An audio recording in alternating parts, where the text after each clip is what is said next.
Assalamualaikum warahmatullahi wabarakatuh. Waalaikumsalam warahmatullahi wabarakatuh. Innal hamdalillah nahmaduhu wa nasta'inuhu wa nastaghfiruh wa na'udzu billahi min shururi anfusina wa min sayyiati a'malina. May yahdihillahu fala mudilla lahu wa may yudlil fala hadiya lahu. Ashhadu an la ilaha illallah wahdahu la syarika lah wa ashhadu anna Muhammadan abduhu wa rasuluhu alladzi la nabiyya ba'dahu. Qala Allah ta'ala fil Qur'anil Karim, a'udzu billahi minasy syaithanir rajim. Bismillahirrahmanirrahim. Ya ayyuhalladzina amanu taqullaha haqqa tuqatih wa la tamutunna illa wa antum muslimun. Wa qala aidan innal ladzina amanu walladzi hajaru wa jahadu fi sabilillah ulaika yarjuna rahmatallahi wallahu ghafurur rahim. Sadaqallahu al-azim. Alhamdulillahilladzi ahyana ba'da ma amatana wa ilaihi nusyur. Yang sama-sama kita hormati pengurus Masjid Asyura Pasar yang hadir pada pagi hari ini. Kemudian yang saya hormati alim ulama Jati Pandai. Kemudian yang saya hormati bapak-bapak, ibu-ibu, para jamaah salat subuh yang berbahagia. Kembali kita bersyukur kepada Allah Subhanahu wa taala. Alhamdulillah, pada subuh hari ini kita masih dalam kondisi sehat walafiat. Mudah-mudahan dengan kesehatan yang diberikan oleh Allah Subhanahu wa taala kepada kita selalu bersyukur. Alhamdulillahilladzi ahyana ba'da ma amatana wa ilaihi nusyur. Jadi kita bersyukur kepada Allah Subhanahu wa taala karena pada malam tadinya kita dimatikan oleh Allah Subhanahu wa taala. Lalu kita hidup kembali, kita dibangunkan oleh Allah Subhanahu wa taala. Mudah-mudahan selalu diberikan rahmat dan nikmatnya oleh Allah Subhanahu wa taala. Makanya kita berdoa selalu bersyukur kepada Allah Subhanahu wa taala. Jadi ketika kita sudah bangun subuh, diajarkan oleh Rasulullah, kita terlebih dahulu duduk sejenak lalu membaca doa. Itulah doa yang tidak kita sampaikan tadi. Alhamdulillahilladzi ahyana ba'da ma amatana wa ilaihi nusyur. Jangan kita ketika selesai bangun langsung kita pergi ke kamar mandi. Tapi dalam sunnahnya diajarkan oleh Rasulullah, selesai bangun kita diperintahkan untuk duduk terlebih dahulu sejenak dan baca doa. Habis itu baru kita pergi ke kamar mandi. Inilah yang dibiasakan dan diajarkan oleh Rasulullah sallallahu alaihi wasallam kepada kita. Kemudian Allah Subhanahu wa taala telah menyampaikan kepada kita di dalam surat Al-Baqarah ayat 218. Innal ladzina amanu wal ladzina hajaru wa jahadu fi wajahadu fi sabilillah. Apa yang diperintahkan oleh Allah Subhanahu wa taala kepada kita? Hai orang-orang yang beriman, hajaru wajahadu fi sabilillah. Jadi orang-orang yang beriman kepada Allah Subhanahu wa taala, orang-orang yang selalu berhijrah. Apa yang dimaksud dengan berhijrah? Berhijrah yang pertama adalah berpindah suatu tempat ke tempat yang lain. Ada perpindahan fisik antara satu tempat kepada tempat yang lain.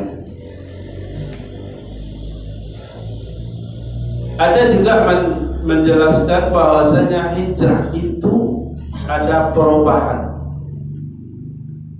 Perubahan yang dilakukan oleh seseorang selama ini melakukan perbuatan maksiat, atau dia tidak pernah melakukan perbuatan-perbuatan baik, lalu ada perubahannya untuk melakukan perbuatan-perbuatan amal saleh.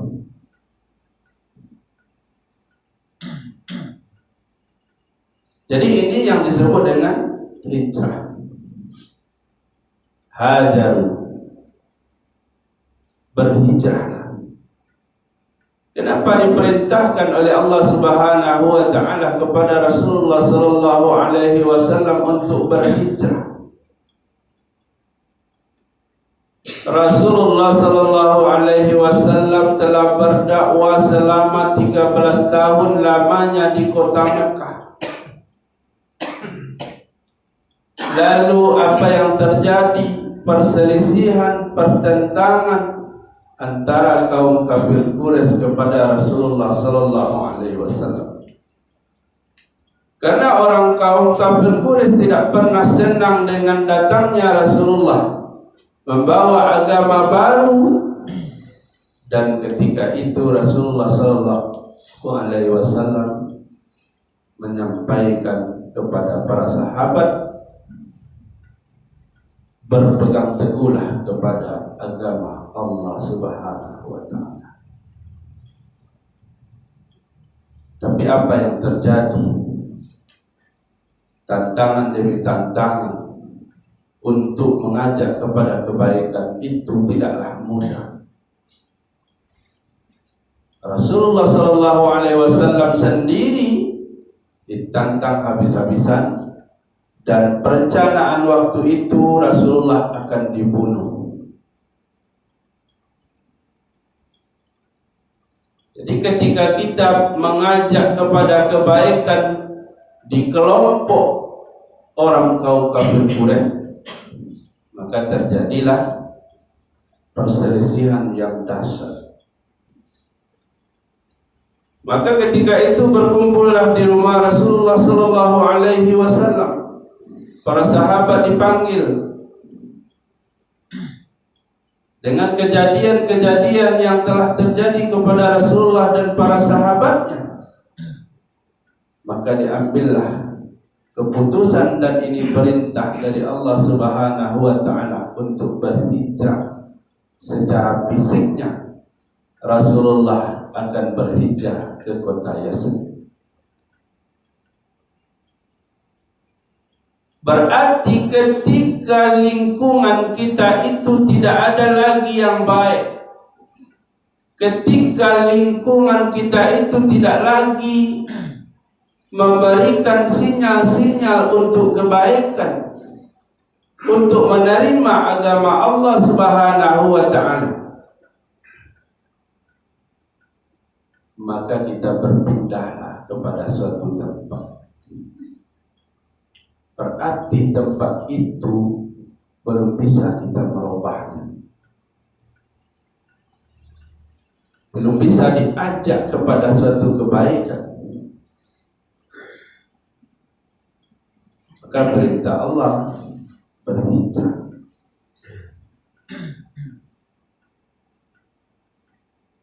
Lalu ketika Rasulullah SAW berhijrah, dia memiliki strategi untuk berangkat. Siapa yang berani untuk mendampingi Rasulullah SAW untuk pergi berhijrah? Ketika mau berangkat saja harus punya strategi, harus punya keberanian. Walaupun ini sudah diperintahkan oleh Allah Subhanahu wa Ta'ala, juga tidak gegabah kita dalam mengambil suatu keputusan. Maka sahabat Rasulullah yang mau berangkat mendampingi Rasulullah, dan itu sudah kesepakatan para sahabat, maka Abu Bakar Siddiqlah yang akan berangkat untuk mendampingi Rasulullah pergi hijrah ke kota Yasrib. Dan pada saat itu, malam itu, ambil strategi bagaimana ketika rumah Rasulullah SAW telah dikepung oleh kaum kafir Quraisy. Dan disitulah Allah berikan kepadanya suatu kekuatan, menunjukkan kekuasaan Allah Subhanahu wa Ta'ala. Tak satu pun melihat Rasulullah keluar dari rumah oleh orang kaum kafir Quraisy. Di saat itu tertidur lelapnya. Lalu di dalam perjalanan Rasulullah SAW dengan Abu Bakar Siddiq, karena perjalanan cukup jauh, takkan mungkin pada subuh harinya nanti kita sudah sampai kepada Yasrib. Diperkirakannya kita pada subuh harinya sudah sampai ke gua. Maka dia bersembunyilah di sana terlebih dahulu. Begitu perjuangan Rasulullah SAW untuk melakukan suatu perubahan. Lalu bagaimana dengan kondisi kita pada saat ini? Apa yang mesti kita lakukan untuk melakukan perbuatan hijrah? Kita tak perlu berubah tempat, pindah kepada tempat yang lain. Lalu yang berubah itu adalah kebiasaan-kebiasaan kita dalam kehidupan ini. Mungkin kebiasaan kita selama ini belum menjalankan rutinitas kita di dalam melaksanakan ibadah kepada Allah Subhanahu wa Ta'ala. Mungkin selama ini kita belum menjalankan salat sunat rawatib. Lalu kita jalankan istiqomah. Ada perubahan dan ada keistiqomahan kita di dalam menjalankan suatu ibadah kepada Allah Subhanahu wa Ta'ala. Maka Allah menilai dari suatu perbuatan ibadah seseorang itu adalah keistiqomahannya kepada Allah Subhanahu wa Ta'ala.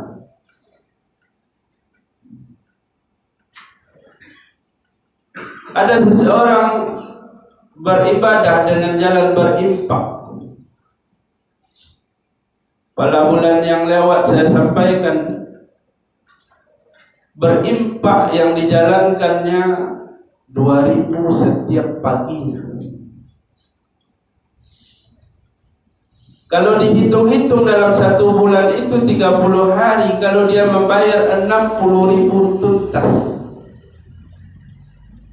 Tapi bukan itu makna yang sesungguhnya.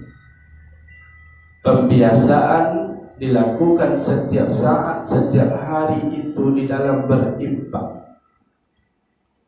Setiap subuh dia berimpak 2.000.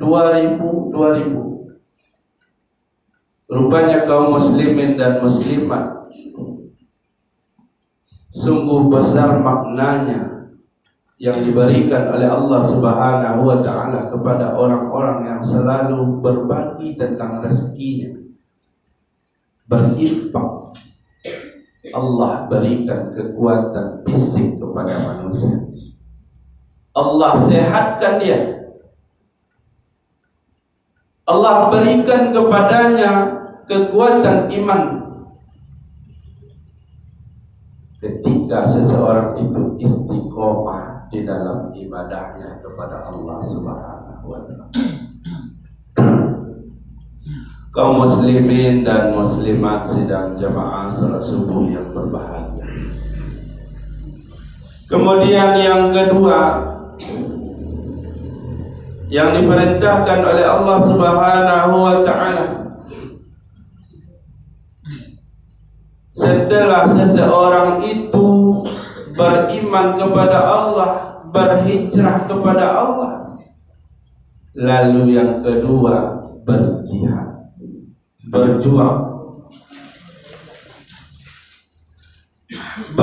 menegakkan kalimat la ilaha illallah. Bukanlah suatu perbuatan yang mudah. Berjuang untuk menegakkan kebenaran, berjuang di dalam mengajak kepada kebaikan, maka butuh suatu proses dalam kehidupan kita. Maka kata Allah Subhanahu wa Ta'ala tadi, orang-orang yang beriman, orang-orang yang berhijrah, orang-orang yang berjihad di jalan Allah Subhanahu wa Ta'ala, itulah orang-orang yang akan mendapatkan kemenangan di sisi Allah Subhanahu wa Ta'ala. Sudah berapa banyak para pendakwa, para dai menyampaikan, mengajak kepada kebaikan, tapi nyatanya coba lihat masjid-masjid setiap salat subuh, apakah sudah penuh atau belum? Apakah setiap salat fardu, setiap masjid itu sudah banyak? Sudah berapa banyak alumni dari melaksanakan ibadah haji?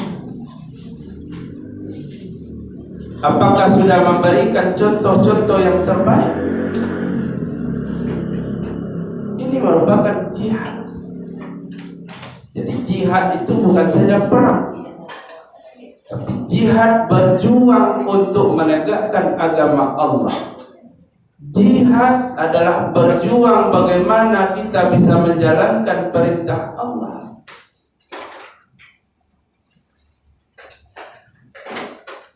Wajahadu. Maka orang-orang yang berjihad di jalan Allah Subhanahu wa Ta'ala, Allah berikan kekuatan kepadanya, kekuatan iman. Maka ketika Rasulullah SAW dengan para sahabatnya perang, kenapa ada semangatnya? Semangat untuk mendapatkan keridhaan dari Allah Subhanahu wa Ta'ala. Walaupun nyawa sebagai tantangannya, dia sedang bergembira ria ketika mati di dalam jihad. Kita pada saat ini sedang menuntut ilmu pengetahuan, meninggal dunia kita, maka kita tergolong kepada orang-orang yang berjihad menolong agama Allah. Yarfa'illahu allazina amanu minkum wallazina utul ilma darajat. Orang-orang yang beriman, orang-orang yang menuntut ilmu pengetahuan, maka Allah akan berikan kedudukan kepadanya, ditinggikan derajatnya. Siapa yang meninggikan derajatnya? Allah Subhanahu wa Ta'ala. Maka di saat itulah manusia itu bisa dihargai oleh orang lain ketika dia diberikan ilmu pengetahuan oleh Allah Subhanahu wa Ta'ala. Kemudian ada kata kunci di sana ketika Allah Subhanahu wa taala telah memberikan ilmu pengetahuan, telah memberikan kepada manusia itu keimanan. Ingat, janganlah manusia itu menjadi manusia yang sombong. Kalaulah manusia sudah sombong dalam kehidupannya, tunggulah kehancuran akan terjadi. Kadang-kala kita pada saat ini sudah berilmu pengetahuan yang luas, memiliki pangkat yang tinggi, kedudukan yang tinggi, sudah dihormati oleh orang lain, dia sudah sering ke masjid disebut oleh orang alim, lalu dia sombong. Maka dengan kesombongan itulah akan menghapus kebaikan-kebaikan yang pernah kita lakukan itu. Maka sangat sekali berpesan Rasulullah, jaga keimananmu kepada Allah Subhanahu wa taala, kata Rasulullah, dan jangan pernah sombong dalam kehidupan, karena kesombongan itu adalah perbuatan-perbuatan setan. Dengan kesombongan setan itulah tidak mau dia tunduk dan patuh kepada manusia yang diperintahkan oleh Allah Subhanahu wa taala. Ketika penciptaan Adam diperintahkan sujud oleh Allah, dia tidak mau, karena saya diciptakan oleh Allah Subhanahu wa taala dari cahaya. Lalu dia berpikiran, kedudukan saya yang paling tinggi. Manusia ini hanya diciptakan oleh Allah Subhanahu wa taala dari saripati tanah. Ngapain saya tunduk? Nah, inilah salah satu contoh-contoh dalam kehidupan ketika kita sudah diberikan oleh Allah Subhanahu wa taala ilmu yang banyak, kedudukan yang tinggi, jangan pernah sombong dalam kehidupan kita. Kaum muslimin dan muslimat sedang jamaah salat subuh yang berbahagia. Kemudian yang keempat, apa yang mesti kita lakukan dalam kehidupan ini ketika kita sudah diperintahkan untuk beriman, berhijrah, berjihad di jalan Allah Subhanahu wa taala? Jangan pernah kita meninggalkan membaca Al-Qur'an. Khairukum man ta'allama al-Qur'an. Sebaik-baik kamu adalah mempelajari, mengajarkan Al-Qur'an. Taraktu fikum amrayn lan tadillu ma tamassaktum bihi ma kitabullah wa sunnatur rasul. Kalau kita ingin selamat di dunia, selamat kita di akhirat, maka berpegang teguhlah kita kepada keduanya, yaitu Al-Qur'an dan sunnah Rasul. Sekarang Bapak Ibu kaum muslimin dan muslimat sedang jamaah salat subuh yang berbahagia, sudah banyak rintangan tantangan kita pada saat ini.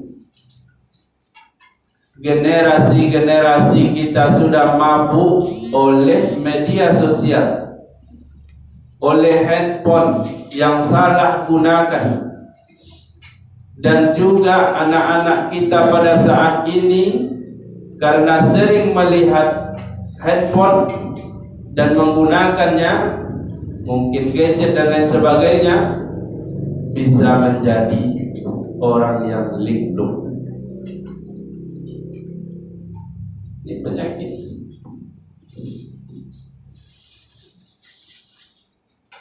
Bangun tidur, lihat HP. Akan tidur, terakhirnya HP. Apakah dia akan tidur baca doa? Belum tentu. Apakah dia bangun tidur tadi baca doa? Belum tentu. karena dia lihat HP terus. Tidak saja anak-anak, orang tua pun seperti itu. Jadi kapan lagi untuk membaca Al-Quran? Lebih banyak dia membaca WA, membaca Facebook dan lain sebagainya daripada membaca Al-Quran, daripada dia berzikir kepada Allah. Siapa yang mau disalahkan? Tentu diri kita sendiri. Bagaimana kita bisa berubah? Itulah yang disebut dari hijrah. Ada perubahan, ada penyesalan dalam kehidupan kita. Jangankan persoalan seperti itu, persoalan makan saja kita harus berubah. Biasanya makan dari pagi sampai malam, rupanya pola makan seperti itu salah. Maka dianjurkan oleh dokter, makanlah pada pagi hanya sampai sore. Malamnya tidak dibenarkan untuk makan. Kenapa? Karena pada pagi hari ini ginjal kita ini sudah aktif. Malam hari ginjal ini juga istirahat. Boleh makan sampai sore. Sore ginjal itu sudah berhenti separuh bekerja. Jadi tak boleh lagi makan banyak, tak boleh minum banyak lagi. Yang boleh minum banyak, pagi dianjurkan sampai siang minum 2 liter. Sore jangan tidur dan jangan banyak minum lagi. Kalau mau coba Bapak Ibu kaum muslimin, makanlah banyak malam, minumlah yang banyak. Besok pagi tidur, punggungnya rasakan panas. Kenapa panas? Karena mesinnya terpaksa dalam menjalankan tugasnya. Datanglah sakit pinggang, kok sakit pinggang? Karena pola makan salah. Berubah kita. Ada lagi kebiasaan yang salah. Minum kopi teh pada malam hari. Rupanya tak dibenarkan dalam sisi kesehatan. Malam tak usah ngopi lagi, ngopi pagi. Sekarang tak, dibawa tempat nongkrong, minumlah malam hari, makan nasi goreng. Itu semuanya penyakit. Itu rupanya yang membuat kesalahan kita. Tapi kita tak sadar. Yang penting perut kenyang, yang penting makan. Belum lagi tadi masalah ibadah, masalah makan saja. Kita perlu berhijrah. Agar apa? Agar kondusivitas tubuh kita itu berjalan dengan baik. Kembali tadi kepada yang terakhir itu adalah membaca Al-Quran. Sering-sering kita membaca Al-Quran. Tidak bisa membaca Al-Quran, sering-sering dengarkan bacaan Al-Quran. Misalnya kita pakai mobil, tidak baca Al-Quran, hidupkan bacaan Al-Quran. Jangan kita luput dari bacaan Al-Quran. Karena disitulah Allah memberikan anugerahnya kepada manusia, memberikan hidayahnya kepada manusia, memberikan kemudahan kepada manusia untuk menyelamatkan manusia itu di dunia ini dan sampai nanti di akhirat. Zalikal kitabul la raiba fihi hudan lil muttaqin. Ini Al-Quran, tidak ada keraguan kepadanya, petunjuk bagi orang-orang yang beriman kepada Allah, bertakwa kepada Allah. Kenapa disebutkan pada ayat itu oleh Allah Subhanahu wa taala dalam surah Al-Baqarah? Agar manusia itu memahami kitab suci, agar manusia itu betul-betul mengambil petunjuk. Hudal linnas wa bayyinat minal huda wal furqan. Petunjuk bagi manusia, membedakan mana yang hak dan mana yang batil.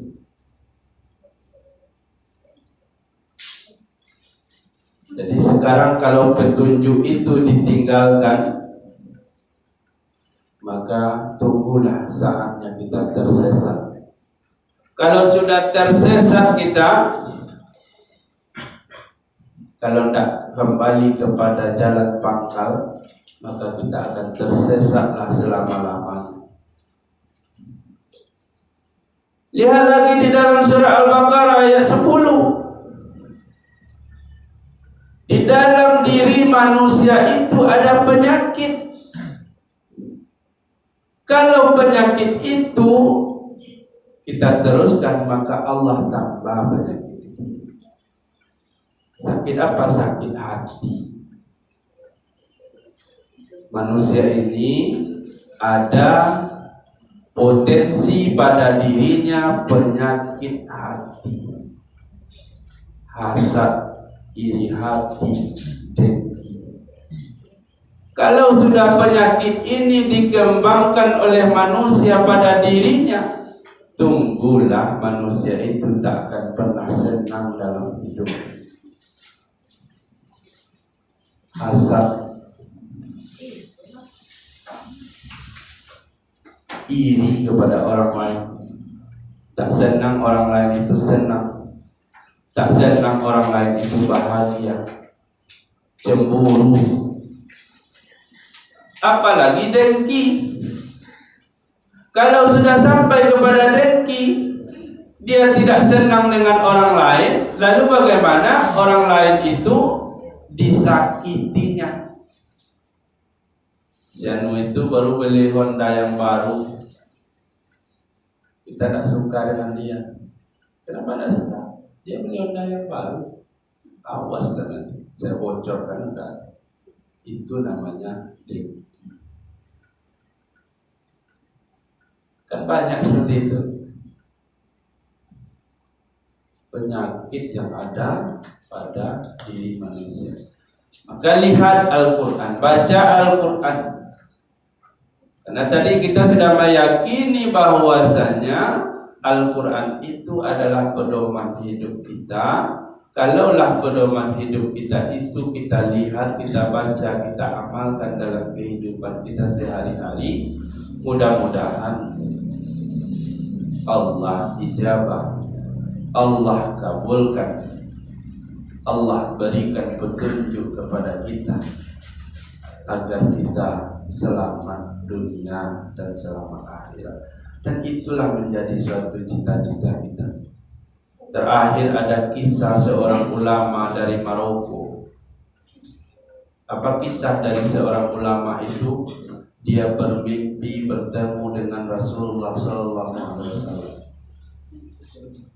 Pertama dia tak percaya. Lalu datang lagi mimpinya yang kedua. Sampai datang mimpinya yang ketiga. Apa mimpinya? Dia diperintahkan oleh Rasulullah pergi ke kota Mekah untuk pergi umroh dan temui seseorang di sana namanya si Fulan bin Fulan. Dia adalah seorang ahli surga. Lalu dikumpulkan uang oleh seorang ulama dari Maroko tadi, dia berangkat pergi umroh.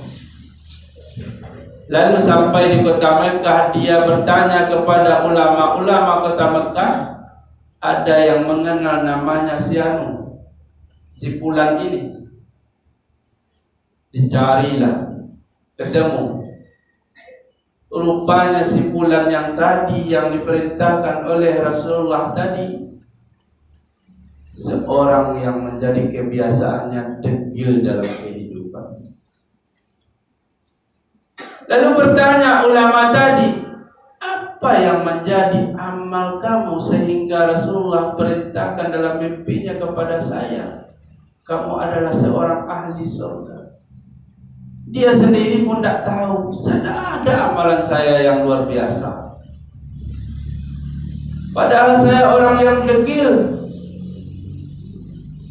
Tidak ada kebaikan yang saya lakukan. Pikir-pikirlah dulu. Jadi berkali-kali dia berpikir apa amalan yang dia lakukan. Rupanya pernah dia menolong orang lain, orang yang sedang kesusahan. Saya bertekad dengan hasil jerih payah saya berikan separuhnya kepada fakir miskin. Itu amalannya. Lalu ketika ini yang datang ini para ulama, tentu dia heran. Dia seorang degil tadi, yang dia rasakan itu saja amalan saya. Selain dari itu jelek semua.